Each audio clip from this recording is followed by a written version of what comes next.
4. 20 minutes later, Steph has probably left, but Maria doesn't know because she's gone. She's on her bike. The guy from the Bouncing Souls wrote a song to his bike, and she's singing it to herself. I'll sing this song to my bike and everything else that I like. Brooklyn in the fall is another one of her favorite things. Maybe she's already decided that she and Steph are over, so she's feeling all free and exhilarated. Or maybe it's just that she's on her bike and it's cold enough to wear a scarf and gloves, but not cold enough that you have to wear a heavy coat and a big stupid hat. Either way, she's kind of excited. Brooklyn is gorgeous. Maria is in love with it. When Steph's busy, sometimes she just rides around the whole borough, which is bigger than San Francisco, and explores. There is a zoo, there is a park, there is so much pizza. There's a rocket ship in Cobble Hill. There are like 4 bars where they give you a free pizza with your beer. There are trees and babies and crumbling buildings, and there are people. There's this whole thing now where rich young white people like Maria colonize Brooklyn history because in these messed up postmodern times everybody is desperate for something real. And what's realer than the Dodgers and New York Judaism and like rap music? The problem is that when they say real people, what they mean is people who aren't burdened with ironic senses of humor, college educations that help them put up an analytical barrier between themselves and the actual world, and the pressure of living with the reality that they all grew up middle class, chose a broke-ass bohemian life, and now have to deal with the fact that they can't afford the comforts that they grew up used to. So they're colonizing those normal people's neighborhoods, colonizing their experiences. It's pretty gross. Maria's aware that she's implicated. And also, hip hop is from the Bronx. You can think about that stuff or not while you're dodging buses next to Prospect Park, or nervously cutting through Bed-Stuy, or scoffing at the stupid rich kids in Williamsburg as you stop, chain up your bike, and pay $5 for a soy latte at a totally independent little coffee shop you just stumbled into. It's Sunday, so Maria has to work. Brunch happened, and even though she's got all this seniority, she still doesn't get weekends off. She's off Wednesday and Thursday. On Sunday, there aren't really any grown ups around, though, so there's a lot of drinking on the clock.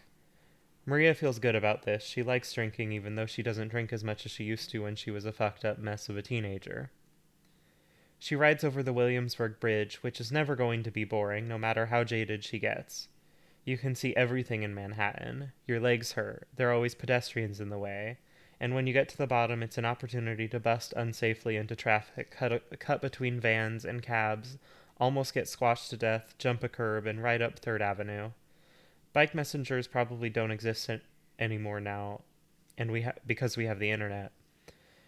But Maria is convinced she would make a good one.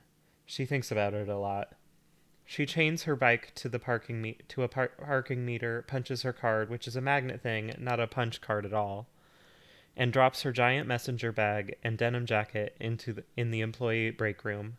Her jacket is a work of art. There's a Kids in the Hell skit where Satan gives a stoner the ability to grow weed out of his head in exchange for his perfect denim jacket.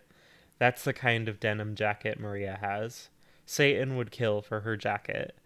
Here are its patches: the Bouncing Souls, White Zombie, the word fuck, a little girl holding giant scissors on plaid.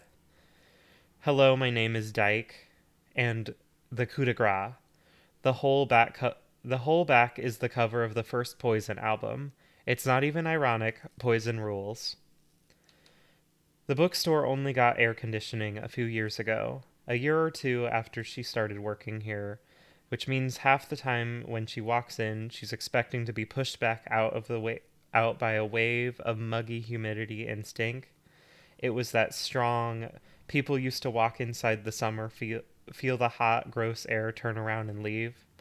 The vibe is still pretty much the same, even though if the air isn't. Maria has a specific job, but it's boring, and anyway, she doesn't sorry. Maria has a specific job, but it's boring, and anyway, she doesn't really do it. Once you've been at a job for a minute, you figure out what you're doing. Once you've been there for a few minutes, you master it, and can do the minimum necessary without really thinking about it. This is the first time she's been at a job for this long.